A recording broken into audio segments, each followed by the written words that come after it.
Boa noite, galera. Graças e paz. Boa noite. Boa noite. Opa, todo mundo vivo, respirando, graças a Deus. Com aparência de vivo, né? A gente vai continuar nossa série em Apocalipse. Nós saímos da primeira sessão do livro, que vai até o capítulo 3, que talvez seja a sessão mais conhecida, né, mais falada de Apocalipse, que é essa sessão sobre as cartas às 7 igrejas. E hoje a gente vai entrar naquela parte que é mais densa, né, de Apocalipse, que geralmente aqui começam as nossas dúvidas, as nossas inquietações, os nossos medos, né? Aqui João começa com muitas figuras de linguagem, muitas metáforas. Um grande trono, é uma besta que surge do mar, é um ser que tem milhares de olhos, e você começa a olhar para essas coisas. Eu conversava alguns dias atrás com alguns amigos, e eles falavam: nossa, Vinícius, mas é tão confuso Apocalipse, é tão difícil de entender, esse monte de simbolismo. Às vezes, para mim, eu prefiro nem ler esse livro, nem estudar, porque é muito confuso, né? Parece que não tem nada de claro para nos trazer, parece que não tem nada de fato revelador para nos apresentar, uma vez que quando muitas pessoas leem o livro de Apocalipse, e no meio de tantas figuras de linguagem, tantas metáforas, parece que as pessoas se assustam, né? Para você que nos visita, nós temos estudado Apocalipse, né? Capítulo por capítulo, versículo por versículo. Nós já estamos há alguns sábados, né, desde o começo do ano.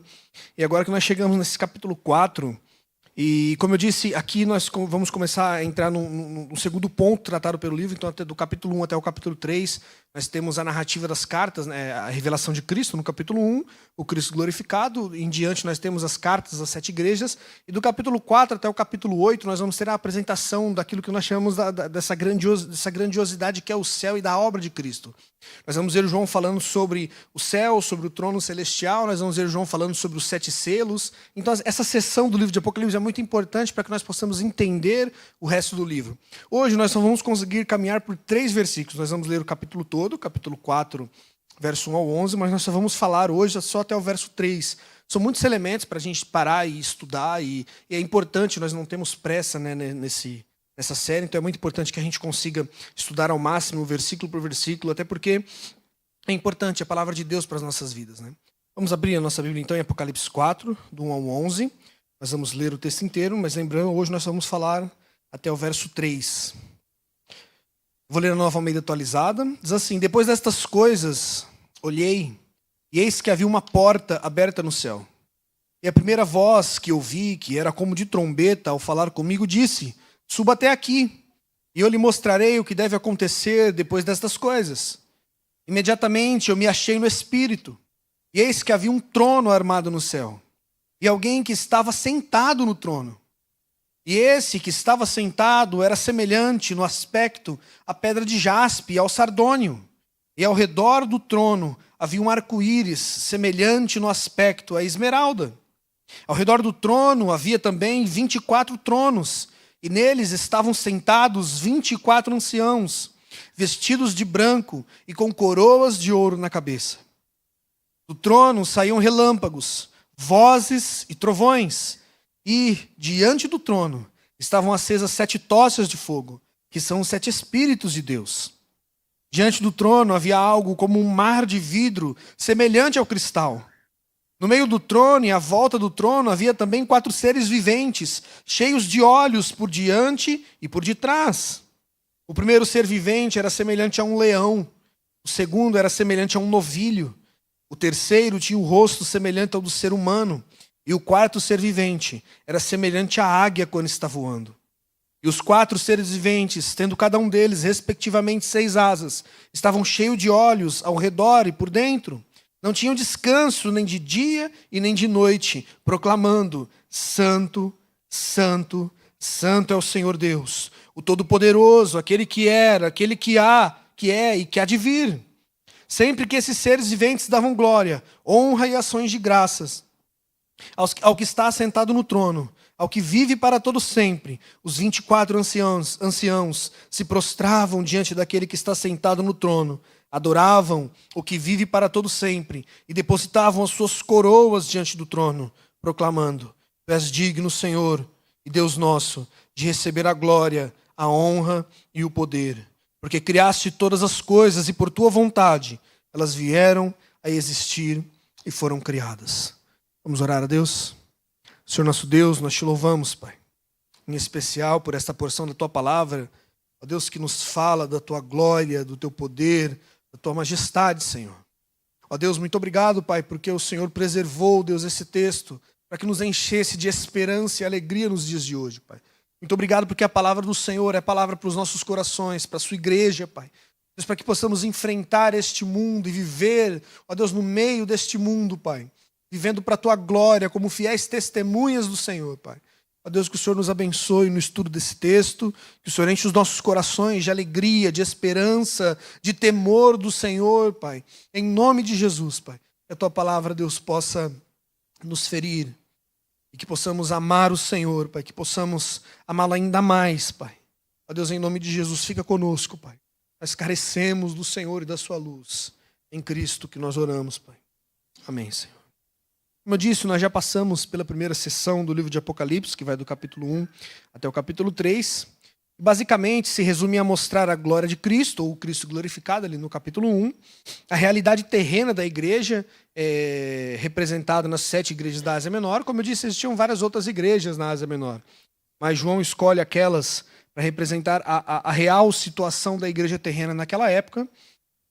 Nós também vimos que Cristo conhece a sua igreja e está no meio da sua igreja. E nós vimos também isso nas cartas. Cristo se movimentando no meio da sua igreja, conhecendo as obras da sua igreja, exortando, exaltando as suas boas obras, também corrigindo aquelas que precisavam ser corrigidas. Mas a todo momento nós temos este Cristo glorioso e poderoso, exaltado sobre todas as coisas, que cuida da sua igreja. E é interessante que esses primeiros capítulos de Apocalipse nos descrevem ao menos 2 dos principais problemas que essas igrejas elas enfrentavam na Ásia Menor. O primeiro, que era esse problema com a participação no comércio imperial. Como eu disse, para que você pudesse participar do comércio imperial na Ásia Menor, você precisava se sujeitar ao culto ao imperador, você precisava se sujeitar à cultura da época, para que você pudesse, como cristão, servir, ou para que você pudesse participar do comércio como sendo crente, você precisava da autorização do Império Romano, e você só conseguia essa autorização se você participasse da vida comum de Roma, que exigia que você participasse das festas, das orgias, de todas as porcarias e de toda nojeira que o Império Romano costumava fazer naquela época. Então os crentes, por um lado, eles eram tentados a se dobrar a esta vontade de Roma para participar do comércio, afinal todos queriam sobreviver, todos queriam conseguir o seu lucro, todos queriam ter um pão para levar para casa no fim do dia. Então eles eram muito tentados a ceder a essas tentações da carne e participar de todo tipo de porcaria do Império Romano a fim de conseguir o seu sustento. Outra coisa que também os perseguia e que os afligia eram as constantes denúncias por parte dos judeus, que de fato queriam acabar com o cristianismo. Porque o cristianismo crescia de uma forma absurda, principalmente no primeiro século. Talvez foi o período que a igreja mais cresceu. Nós tínhamos crentes se achegando a Cristo de todos os lados, de todas as formas possíveis. E os judeus não poderiam aceitar a ideia de que um nazareno e um bando de letrados teriam formado uma religião tão poderosa, ou uma comunidade tão poderosa. Então eles faziam denúncias de onde estavam essas comunidades e tentavam a todo momento fazer com que os crentes fossem presos por parte do império. Então os crentes viviam nesse dilema, nessa situação complicada de vida. Para você poder existir, para você poder ter uma vida comum, você precisava negociar a sua fé. E ao mesmo tempo, se você tentasse ser alguém fiel, alguém temente a Deus, você tinha líderes entrando dentro da igreja, os judeus, os nicolaítas, como o Apocalipse nos diz, que denunciavam esses crentes a fim de que o Império Romano visse e prendesse esses crentes. Então perceba, eles estavam de fato cercados de todos os lados. E a solução para alguns, por exemplo, os nicolaítas, eles propunham que os crentes deveriam viver uma vida secularizada. Ou seja, para que vocês não sofressem perseguição, para que a igreja não padecesse, qual que era a solução proposta pelos nicolaítas, que eram líderes judeus? Vivam uma vida secular, não tem problema.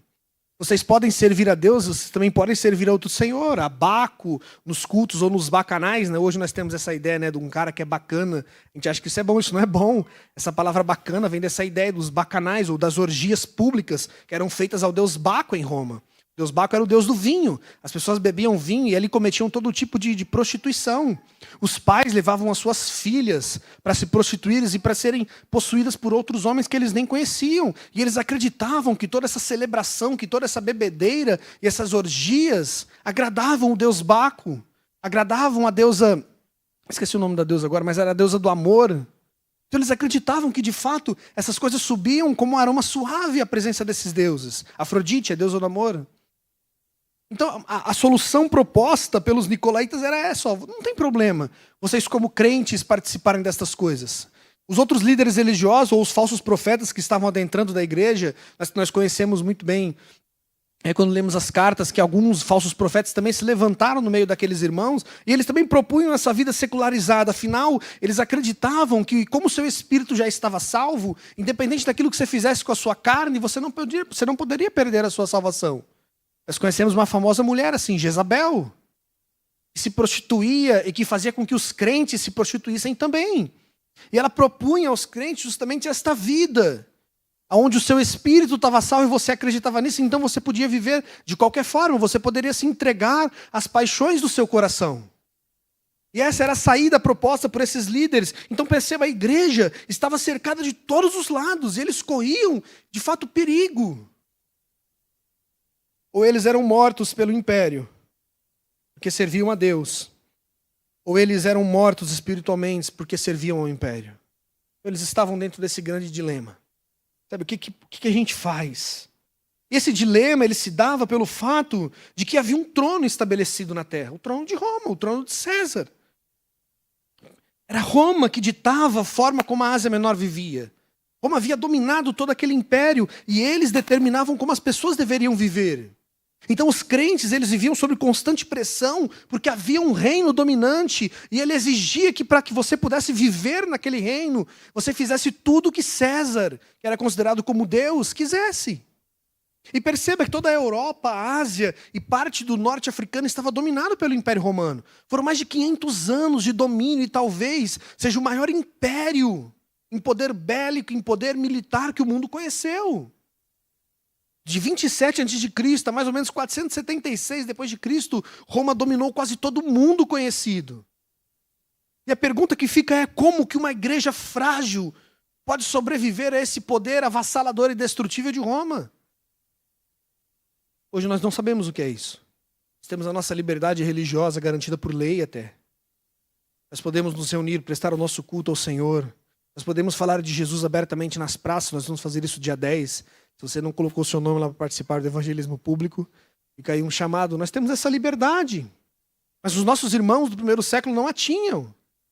Porque, de fato, Roma governava com um braço forte. E todo mundo conhecido daquela época praticamente estava nas mãos do Império Romano. Se você abrir o mapa, procure lá na sua casa quando você chegar, se você abrir o mapa do Império Romano, você vai perceber como que era vasto o seu domínio. A Europa, que não é um continente pequeno, praticamente estava toda nas mãos dos romanos. Uma parte da Ásia e o norte da África também estava nas mãos dos romanos. Toda a região onde se passa a história bíblica, no Crescente Fértil, na região da Palestina, da Galileia, estava sobre o Império Romano. Ou seja, havia um trono estabelecido sobre a terra. E a pergunta é: como que uma igreja que nasceu pela pregação de um nazareno, e muitas pessoas até brincavam com o fato de que pode alguma coisa boa vir de Nazaré? Os seus líderes eram homens iletrados. Alguns ali tinham um certo conhecimento, mas os apóstolos, na sua maior parte, eram homens do povo, homens comuns, homens da pesca. Sabe como é que essa religião, como é que essa comunidade consegue fazer frente ao grande Império Romano? Como é que essa comunidade consegue se manter em pé? A tendência é que eles sejam destruídos, mas de fato o cristianismo é esse movimento sustentado por Deus e é o movimento mais antigo da história da humanidade. Lembro quando Gamaliel, o grande sábio judaico, foi questionado sobre a obra de Pedro e perguntaram: será que nós devemos prendê-lo? Será que nós devemos condená-lo? E Gamaliel disse assim: não, se isso que eles têm pregado for de Deus, nada vai poder pará-lo, mas se for do homem, vai acabar, com certeza. De fato, nós temos visto o que Gamaliel falou, né, acontecendo. Nós temos visto aí mais de 2.000 anos de igreja. Mas a pergunta que aqueles irmãos tinham no coração é essa: como é que nós conseguimos viver? Tão frágeis e pobres porque eles não tinham acesso ao comércio local, eles não tinham nenhum tipo de poder militar, Eles não tinham como se manter, talvez a única forma era o número, eram muitos crentes, e era de fato isso que fazia com que a igreja se sustentava. Um cuidava do outro, um protegia o outro, um auxiliava o outro. Quando Roma invadia a casa de um, esse outro se mudava para a casa de outro crente. Assim eles iam se sustentando, assim eles iam se mantendo, mas aparentemente o fim estava próximo. Porque Roma fazia de tudo para acabar com os crentes, porque de fato o número de crentes era tão grande que os imperadores ficaram preocupados. Chegou um ponto em que a cidade de Roma tinha mais crente do que romano morando na cidade de Roma. E os imperadores temiam que esses crentes se juntassem e causassem uma rebelião, uma revolta. E essa pergunta fica: como é que essa igreja sobreviveria? Como é que essa igreja faria frente a um trono tão poderoso? E a resposta nos vem no capítulo 4. O versículo 1 nos diz que depois destas coisas, João dizendo: eu olhei, e eis que havia uma porta aberta no céu. E a primeira voz que eu vi, que era como de trombeta falar comigo, disse: suba até aqui, e eu lhe mostrarei o que deve acontecer depois destas coisas. Imediatamente eu me achei no Espírito. Perceba que interessante, novamente João passa a ter uma visão. Em Espírito é levado ao céu. E essa expressão em espírito é muito importante para que a gente possa compreender o livro. Ou seja, quando João diz que em espírito ele foi levado ao céu, ele não está dizendo que ele foi com o seu corpo ao céu. Não é que Deus tenha teletransportado João e levado ele às regiões celestes, como muitos falsos profetas que temos por aí hoje têm falado. De que foi ao céu não sei quantas vezes, foi ao inferno não sei quantas vezes, e fica nessa brincadeira de passear de dimensão em dimensão, e ver coisas absurdas no céu. Uns foram para lá, viram cascata de chocolate de ouro, viram unicórnio, viram um monte de baboseira. Não é isso que João está falando. Quando João diz que em espírito ele foi levado ao céu, João está dizendo que tudo aquilo ele vai começar a nos falar agora é uma revelação que Deus deu a João. São coisas espirituais. O que João fez não foi ir ao céu. João está dizendo que agora, assim como no capítulo 1, foi lhe dado uma nova revelação. João, possivelmente em uma visão, ele começa a enxergar o que é o céu. Ele começa a ver as coisas que é no céu. Ele começa a ver alguns elementos que é no céu. E por isso que é muito importante entendermos que João faz isso em espírito. A intenção de João não é ser literal aqui. A intenção de João não é dizer que ele foi ao céu e tocou nas coisas, não é isso. A intenção de João é mostrar que ele teve uma visão do céu. E tudo aquilo que ele fala acerca do céu são coisas espirituais. E tudo aquilo que ele fala acerca do céu não tem a intenção de ser literal. Nós não devemos imaginar estas coisas como objetos concretos, mas como descrições de coisas parecidas com aquilo que nós temos na terra, para que possa facilitar a nossa compreensão. Afinal, o nosso aprendizado é como? É por comparação. Nós crescemos aprendendo por comparação. E o que João está fazendo é usar destes elementos que fazia sentido para a cultura judaica, para tentar explicar um pouco daquilo que ele viu numa visão acerca do céu. Nós temos alguns textos na Bíblia que falam acerca dos céus. Isaías, por exemplo, fala que no ano em que morreu o rei Urias, o que ele diz? Eu vi o Senhor assentado num alto e sublime trono. Paulo também diz que ele conhecia um homem, falando dele mesmo, mas ali ele não quer ser orgulhoso. Ele fala assim: eu conheci um homem, não sei se na carne ou no espírito, mas que subiu ao terceiro céu. E o que ele viu? Coisas indizíveis aos homens. Então perceba, mas agora João, quando fala acerca do céu, nós precisamos de uma descrição um pouco mais detalhada, mas lembremos, João está tendo uma visão. Aquilo que João está falando para a gente não é nada literal. São figuras de linguagens que João vai usar para explicar aquilo que ele viu. Porque, de fato, o que João vê no céu não é descritível. Não dá para se descrever no nosso idioma, ou não existe alguma forma de fazer com que a gente entenda aquilo que João viu, a não ser por comparação. É por isso que João vai usar figuras de linguagem. Perceba, o que João está tentando nos dizer é que aquilo que está no céu está oculto aos homens. E aquilo que Deus mostra a João, através do seu mensageiro, através do anjo do Senhor, são coisas semelhantes que nós temos aqui na terra para que a igreja pudesse entender aquilo que lhe esperava. Mas grave no seu coração, isso é uma visão. João está em espírito, ele foi levado ao céu. O céu, ele é indescritível para a nossa linguagem humana. E a primeira coisa que João vê no céu é um trono. Isso é fantástico. Todo Apocalipse é fantástico. Mas João, quando tem a sua visão e os céus se abrem, ele mesmo diz que ele viu uma porta aberta no céu. E essa voz, como de trombeta, falando com ele, sobe até aqui. E eu lhe mostrarei o que deve acontecer depois dessas coisas. Percebe, isso aqui não está em ordem cronológica. O que João está dizendo não é que depois das cartas tem que acontecer essas coisas, não.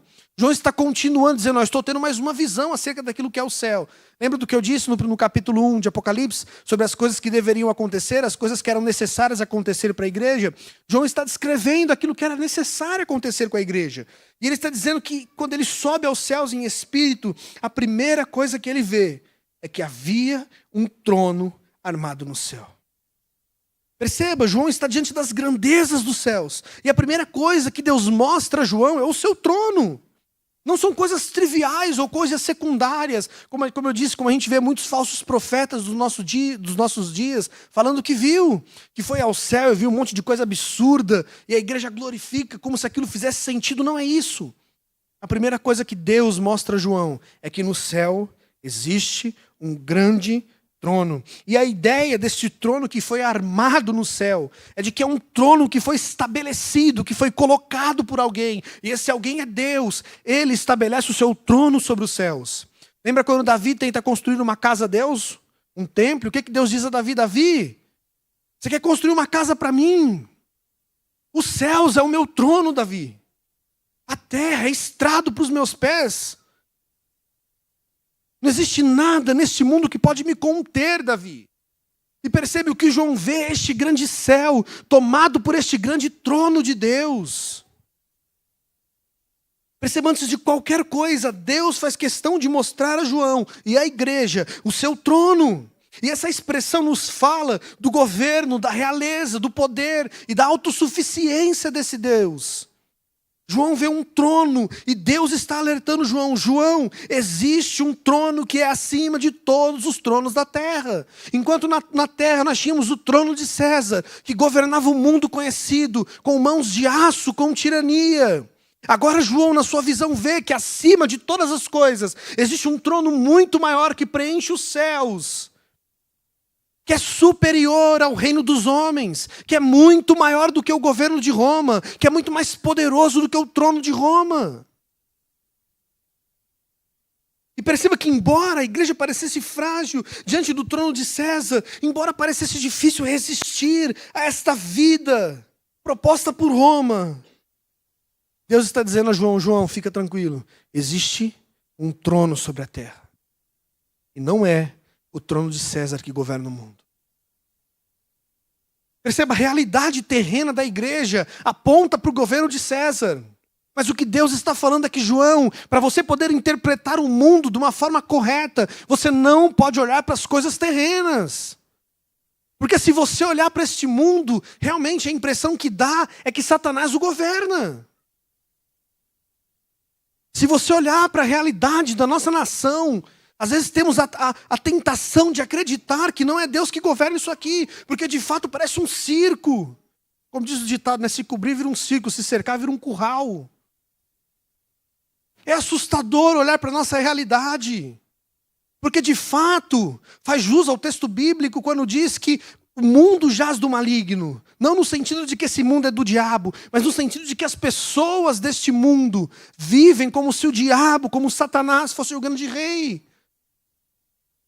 Mas Deus está alertando a João e a igreja.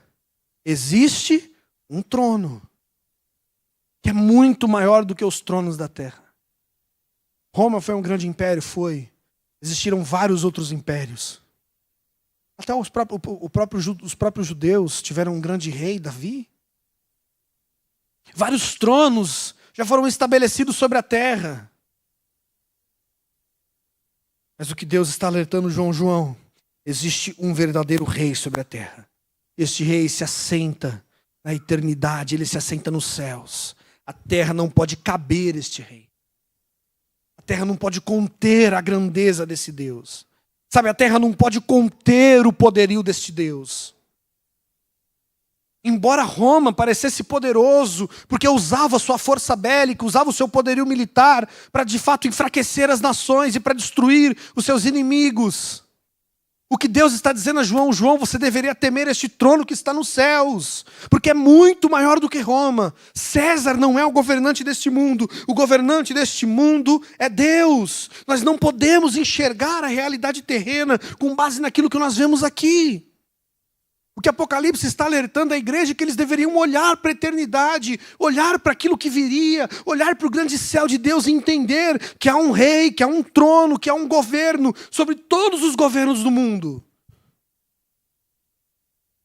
E esta pequena igreja, aparentemente frágil e pobre, era sustentado por esse grande reino. Lembra do que nós estudamos em Apocalipse 1? De que quando você é uma fiel testemunha de Cristo Jesus, você está no reino de Cristo. Você é protegido por este reino. É isso que João está vendo. Este grande reino, este grande trono. Então perceba, agora a posição muda.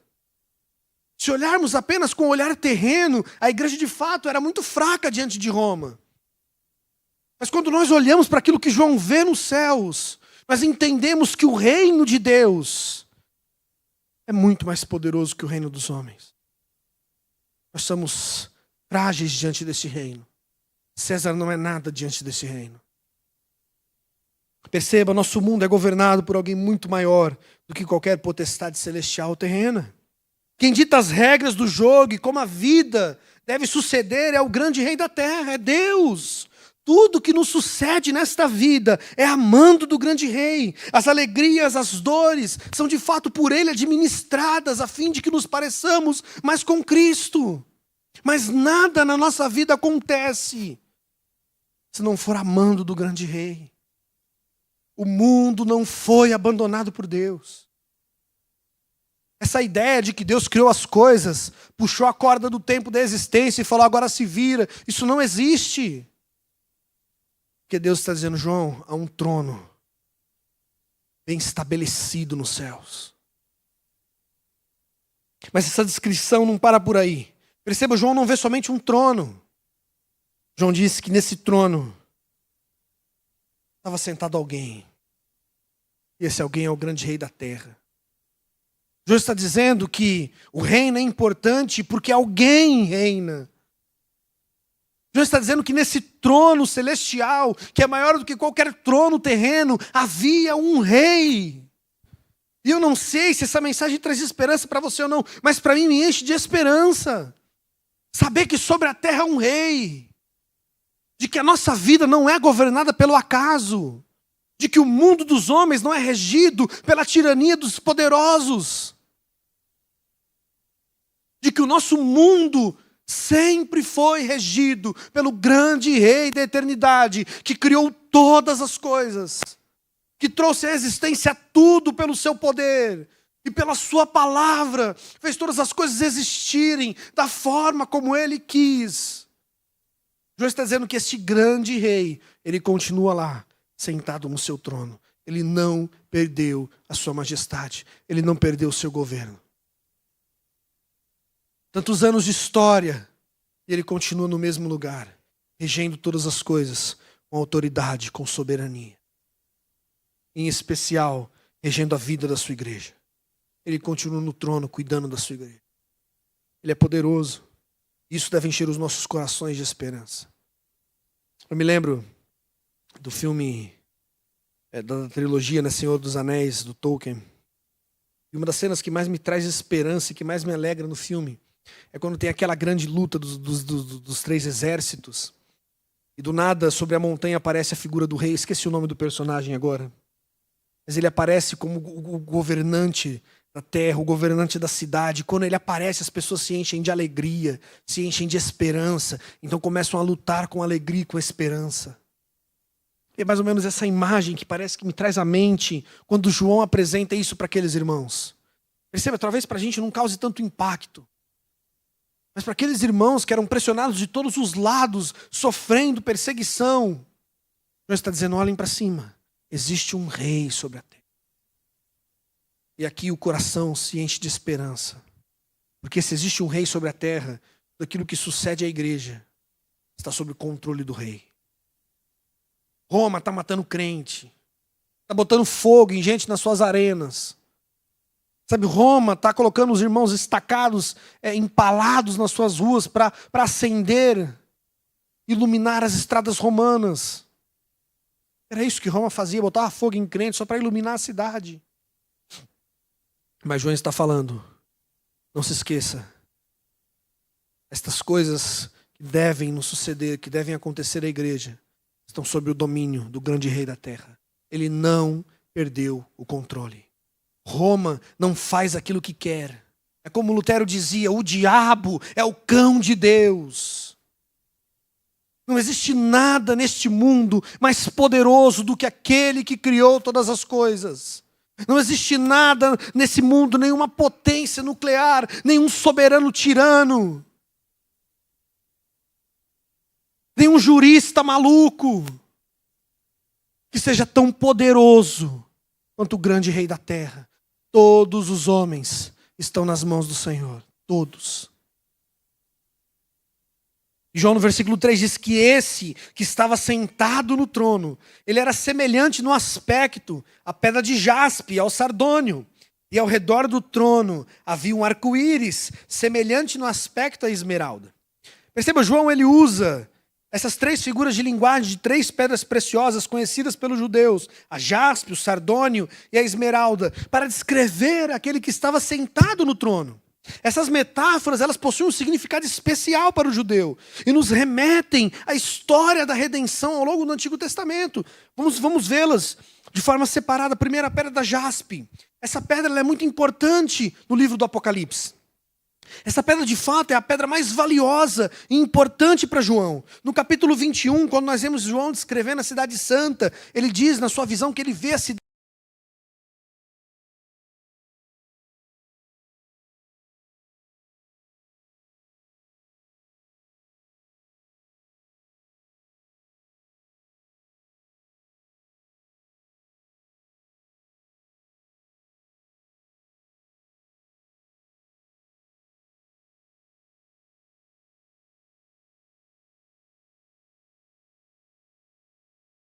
Aquelas fotos na internet, aquilo é tão bonito, né? Sabe, aquilo, você vê aquilo transparente, mas ao mesmo tempo não é, porque tem forma, você consegue enxergar os lados, a beleza. E perceba que João está nos alertando sobre essa coloração branca, é de fato esse simbolismo, a santidade de Deus. Porque esta cor no Antigo Testamento sempre remetia à santidade. É por isso que nós vemos o salmista no Salmo 51 dizendo, Senhor, se o teu sangue me lavar, eu serei branco como a neve. O que o salmista está dizendo não é porque Cristo morreu para a gente, todo mundo agora ficou branquinho, as nossas vestes são brancas. Não é isso. É de que esta cor branca ela faz uma alusão à pureza, à limpeza. É só você ver os comerciais de sabão que a gente vê na TV. A pessoa está sempre com a roupa branca, né? E aí aquela criança se joga no barro, se suja tudo. E aí batem aquela roupa, né, naquele sabão especial, né? E aí aquela roupa fica branca novamente. Porque de fato esta cor, para o mundo judaico, trazia a ideia de pureza, de santidade. O salmista, quando canta no Salmo 51, dizendo estar arrependido, ele diz, Senhor, se o Senhor purificar os meus pecados, eu vou ficar branco de novo. As minhas vestes serão puras, serão brancas. Então essa ideia de João é nos mostrar que aquele que estava sentado sobre o trono era o quê? Ele era puro, ele era santo. Há um rei sobre a terra, e esse rei é santo. João está alertando a igreja e nos alertando. E o rei da terra, ele é santo. E perceba esse atributo maravilhoso de Deus. Como diz muitos estudiosos, a santidade de Deus é o atributo de Deus que embeleza todos os seus outros atributos. O que eu quero dizer com isso? É que Deus é amor. Sim, Deus é amor, mas o amor de Deus é o quê? É santo. A ira de Deus é santa. A justiça de Deus é santa. Tudo que há em Deus é santo. É separado, é diferente do homem. É diferente da nossa concepção de justiça. É diferente da nossa concepção de amor, da nossa concepção de ira. Ele é totalmente outro, ele está além da sua criação. Ele transcende a sua criação. Ele é muito maior do que nós, ele não é comparado a nada desse mundo. João está dizendo, o grande rei é santo. Ele é puro, não existe nada de pecado nele, não existe nada de corrupção no grande rei. E isso deve encher os nossos corações de alegria e esperança. Os nossos governantes não são santos, não são puros. Os nossos governantes, de fato, não são como Cristo. Não são como o nosso Deus. Eles governam para suas próprias vontades, para suas próprias barrigas. O seu Deus é o ventre. Mas João está alertando a igreja e a nós, os leitores posteriores, de que este rei que governa todas as coisas, este rei é santo. Não existe nele corrupção, tudo aquilo que ele faz é incorruptível, é bom, é justo. De que se você olhar para este Deus que está assentado na eternidade, você só encontrará santidade. Este rei é todo santo, não existe nada nele que não seja puro. Em segundo lugar, João diz que aquele que estava sentado sobre o trono, ele tinha a aparência do sardônio. Em segundo lugar, aparece esta pedra, sardônio, de coloração avermelhada, que de fato está ligada também à pedra da jaspe, porque João diz que aquele que está sentado sobre o trono, ele era semelhante à jaspe e ao sardônio. A jaspe era branca, o sardônio vermelho. O branco nos remete à santidade, e o vermelho nos fala sobre esta cor da redenção. De fato, quando nós pensamos na cor vermelha na história do Antigo Testamento e de Israel, sempre nos lembra do quê? Dos pecados, do sangue, da história da redenção. O cordeiro que era imolado, aquele sangue que era aspergido sobre o povo. No próprio Salmo 51, o salmista diz isso: se o Senhor me purificar, os meus pecados que são como a escarlate, que são vermelhos, que mancham, porque de fato o vermelho é uma cor que ressalta. Se você tiver com uma blusa branca e um pinguinho vermelho, você consegue enxergar de longe. E esta cor para os judeus trazia de fato essa ideia daquilo de pecado, de sangue. O que João está dizendo que aquele que está sentado no trono nos remete à obra da redenção, o seu poder em redimir o homem. João está dizendo que este grande rei que está sobre a terra, ele vai em direção do homem a fim de redimi-lo, a fim de justificá-lo. Nós estamos sujos pelo nosso pecado. Nós estamos perdidos no lamaçal deste mundo, mas João está dizendo que o grande rei, ele vai em direção aos homens, ele participa. Lembra, ele é santo, e a ideia de santidade é que ele é totalmente outro. Lembra do que ele diz a Davi: Davi, eu não posso morar no meio de vocês, Davi. Eu sou grande, os céus é o meu trono, a terra é a estrado dos meus pés. Mas ainda assim ele diz: Davi, mas na pessoa de Salomão, vocês podem construir um templo sim, porque embora eu seja grande, embora eu seja grandioso e poderoso, de fato esse Deus que é grandioso e poderoso e santo, ele quer se relacionar com os homens.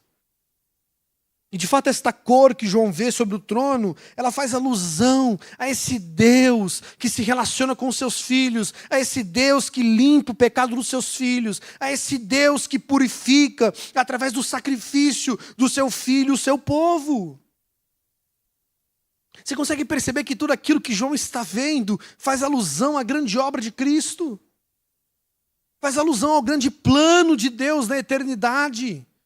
É esse Deus santo que cria todas as coisas pelo poder da sua palavra, mas a sua criação peca, a sua criação falha, mas esse Deus vai em direção à sua criação, a fim de redimi-la, a fim de salvá-la. E quando João diz que este que está sentado sobre o trono era semelhante ao sardônio, João está dizendo: igreja, lembre desse Deus, ele é o nosso grande Redentor. Ele é o Deus que nos salva. Ele é o Deus que enviou o seu Filho a fim de redimir os nossos pecados. E não há remissão de pecados sem derramamento de sangue, é o que nos diz o texto bíblico. É por isso que o Filho morre. É por isso que o sangue é vertido. É por isso que este sangue, como diz o salmista, nos purifica, nos torna brancos como a neve novamente. Você consegue perceber essas metáforas de João? Talvez para a gente não faça tanto sentido, a gente não está acostumado com o uso dessas metáforas no português. Mas para o povo judeu isso fazia muito sentido. E outra coisa que nós devemos lembrar: Apocalipse é uma carta para a igreja, uma carta clandestina. João era o quê? João era prisioneiro romano. Ele estava exilado na ilha de Patmos, provavelmente quebrando pedra para o império construir as suas maravilhas. Ou seja, João, quando escreve esta carta, Ele não pode deixar claro aquilo que ele queria falar. Ele precisa usar figuras de linguagem para que se alguém pegasse aquela carta, algum romano, não conseguisse entender o que ele estava falando. Por quê? Porque os crentes eram inimigos de Roma. E João, de forma, de fato, inspirada por Deus e muito inteligente, escreve usando essas figuras de linguagem. E quando os nossos irmãos que conheciam o Antigo Testamento olhavam para isto, eles conseguiam entender o que significava. Eu sei que a gente está muitos anos na frente desses irmãos. Lembra da figura de linguagem que eu disse no primeiro dia? Para que a gente pudesse entender Apocalipse, a gente tinha que sair lá do fundo do ônibus. Pedir licença para os nossos irmãos do primeiro século, nos assentar ao lado deles, para conseguir enxergar o que eles estavam enxergando. Quando João disse que havia uma pedra branca e uma pedra vermelha, esses irmãos, eles entenderam isso. Eles sabiam que se remetia à santidade de Deus, à redenção que Deus trouxe ao seu povo. Eles sabiam que o sangue havia purificado os umbrais da porta no Egito. Eles sabiam que nos sacrifícios anuais que o sumo sacerdote oferecia a Deus, o sangue vermelho era aspergido sobre o povo. Eles sabiam que o sangue de Cristo havia os purificado do pecado. Mas João continua, e por último, e não menos importante, nós temos a cor verde, que aqui representa o brilho do arco-íris. Se você olhar para o arco-íris, o verde é a cor central do arco-íris, ao lado do amarelo e do azul, que juntos dão o quê? Verde também. Se você olhar para um arco-íris, de fato a cor que mais ressalta aos olhos é o verde. E aqui perceba o que João quer dizer, não é que a cor verde é importante, afinal, ele só cita essa vez em Apocalipse. E como nós falamos desde o começo, tudo que é importante para João em Apocalipse, João cita várias vezes. E por que ele só cita esta cor, ou só cita esta pedra esmeralda apenas uma vez? Porque João não quer que as pessoas foquem nisso. Ele quer que nós foquemos no significado desta cor, que de fato é o arco-íris. E olha que interessante, João ele primeiro nos diz que aquele que estava no trono era semelhante a jaspe e ao sardônio. E agora ele não está falando mais sobre aquele que estava no trono. Ele está dizendo que aquilo que estava ao redor do trono. Aqui nós começamos a ver João construindo a grande corte celestial. Porque esta imagem que João vê do grande trono de Deus, o trono não está sozinho. E nós vamos ver nas próximas pregações, existem diversos elementos em volta do trono, dando a ideia de uma corte, dando a ideia de que na eternidade existe um reino muito bem estabelecido. E esse primeiro círculo que João vê em volta do trono de Deus, do trono da santidade, do trono da redenção, ele diz que é semelhante ao arco-íris. Perceba, essa figura de linguagem do arco-íris, o arco-íris nos aparece pelo menos 2 vezes no Antigo Testamento. Abra sua Bíblia em Gênesis, capítulo 9. Nós vamos ler do verso 12 ao verso 16. Texto que nos fala de Noé.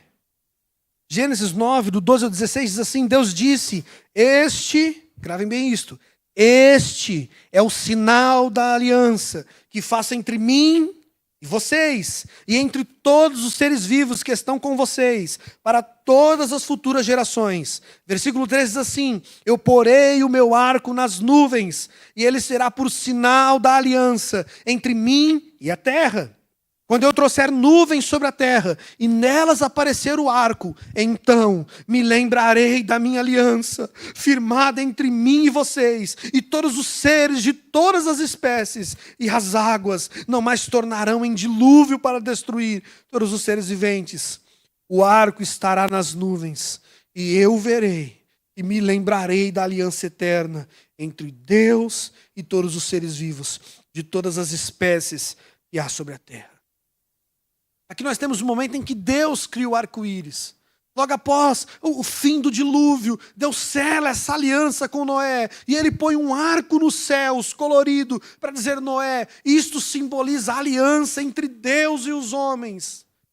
E de todas as vezes que chover sobre a terra, e que o arco aparecer na terra, Noé, eu me lembrarei da aliança que eu estabeleci entre os homens.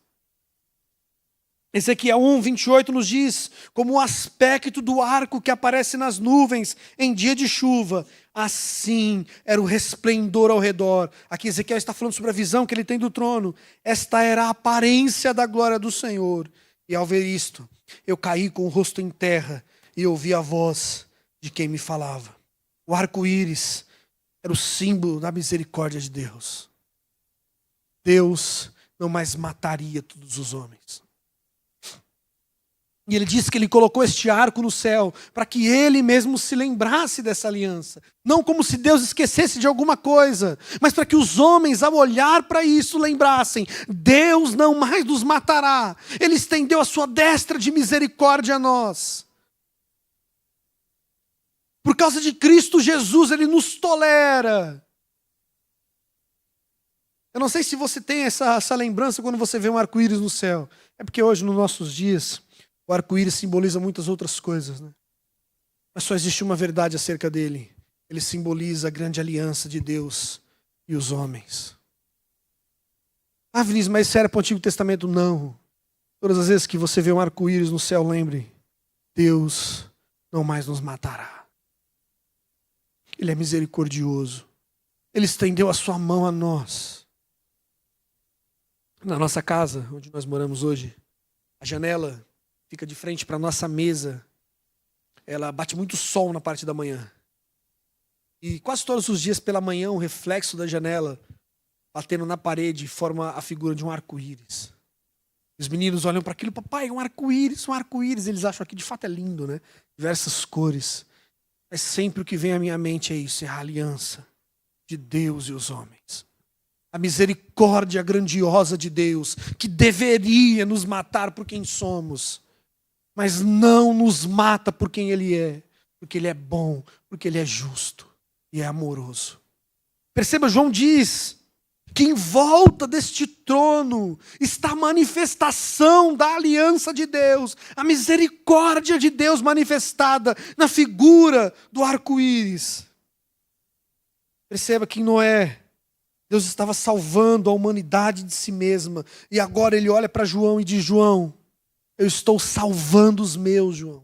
Este arco-íris é o símbolo da minha misericórdia, da minha aliança. Porque esse Deus que é santo, que redimiu o seu povo, é o Deus que fez aliança com o seu povo, é o Deus que não mudará.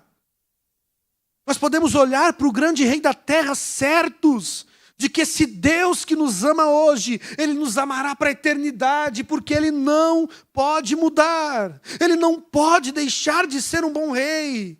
É isso que Ele é. Nós mudamos. Nós somos vacilantes. Mas João diz que ao redor desse trono está o símbolo da imutabilidade de Deus, do Deus que não pode ferir as suas alianças, do Deus que não nos abandonará. Esse é um grito para a igreja do primeiro século. Roma está destruindo vocês, ele está perseguindo vocês, vocês estão com medo e é normal, vocês estão sendo perseguidos. Mas lembre-se da minha aliança, eu não os abandonarei. Lembre-se do que Jesus disse: eu estarei com vocês todos os dias. Ele não abandona a sua igreja. E você consegue perceber a conexão que João está fazendo entre esses três primeiros elementos que ele apresenta? E que aquele que está sentado no trono é santo, semelhança à pedra de jaspe. Aquele que está sentado no trono é em semelhança à pedra do sardônio vermelho, trazendo a ideia de pecado e redenção. E por fim, ele apresenta o grande arco-íris de Deus em volta do trono, nos dando a ideia de misericórdia e paz. O que João está tentando nos dizer de fato é esse conteúdo central da história da redenção: santidade, pecado, redenção, misericórdia e paz. Você consegue entender a esperança que nasce no coração daqueles irmãos?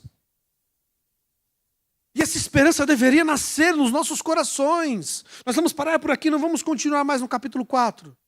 Mas você consegue entender a mensagem de Apocalipse para os nossos dias? Há um rei sobre a terra. Nós não estamos sozinhos neste mundo. As dores que nos sucedem, as felicidades, as infelicidades, as intemperanças da vida, os vendavais desta vida,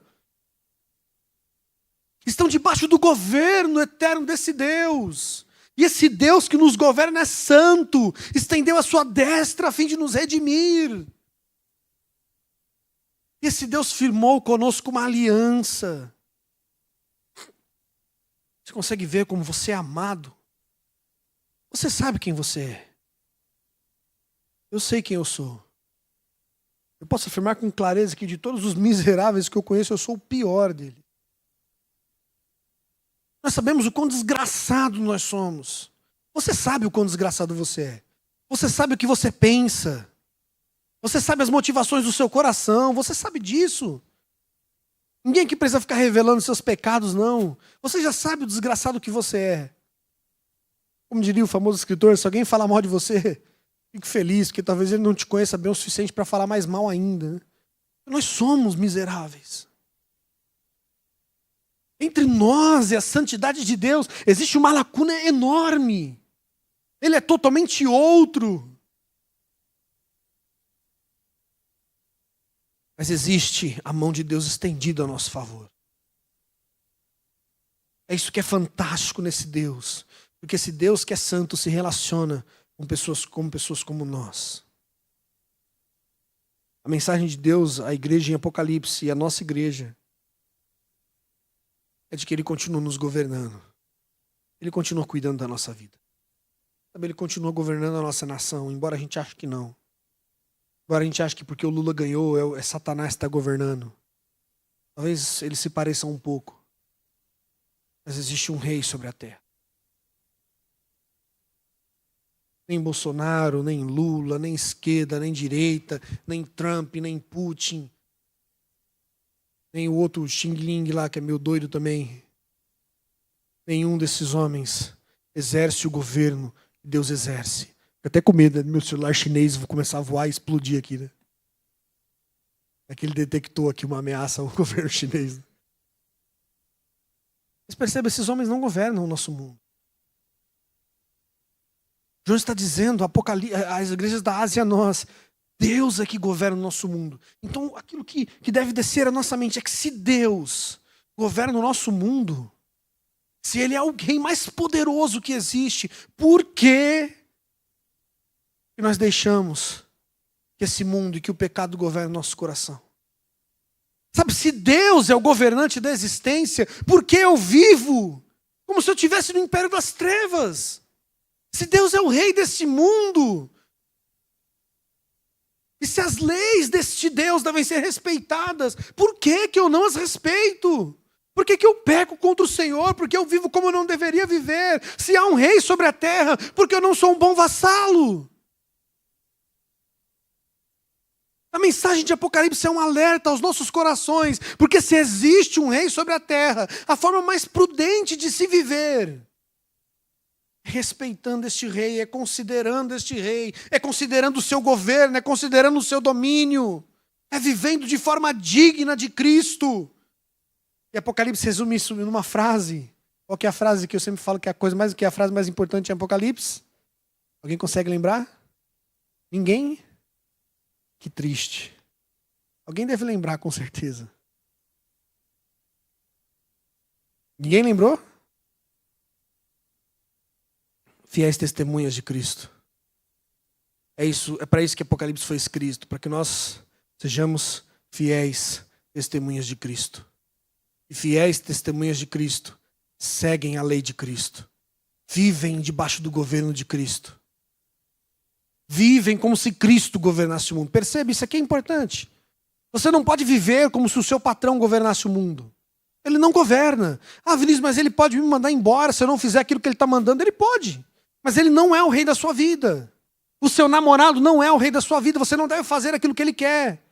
Ah, mas ele pediu para mim deixar ele passar a mão nas minhas partes íntimas. Não, ele não é o rei da sua vida. Existe uma lei, Deus é o rei.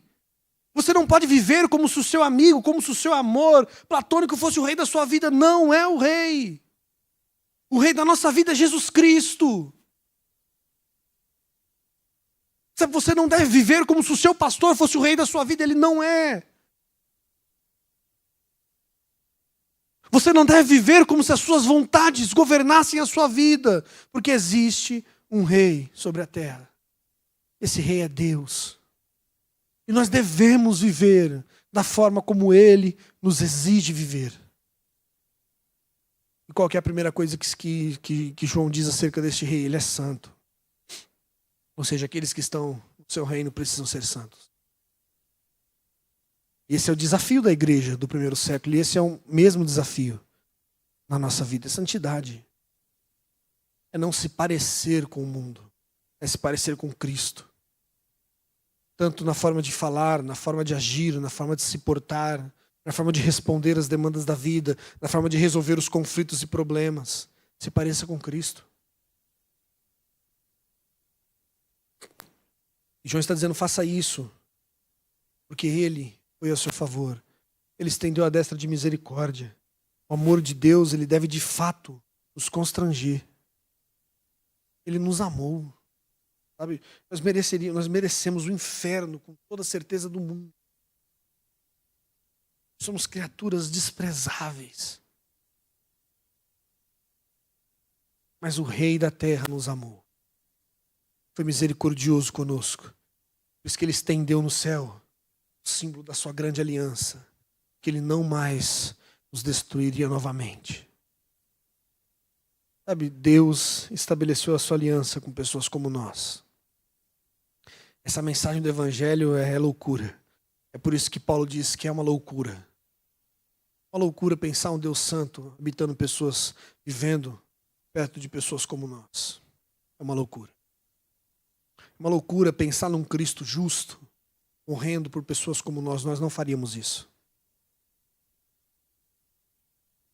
Em hipótese alguma, nós daríamos a nossa vida pela pessoa que está do nosso lado. Em hipótese alguma.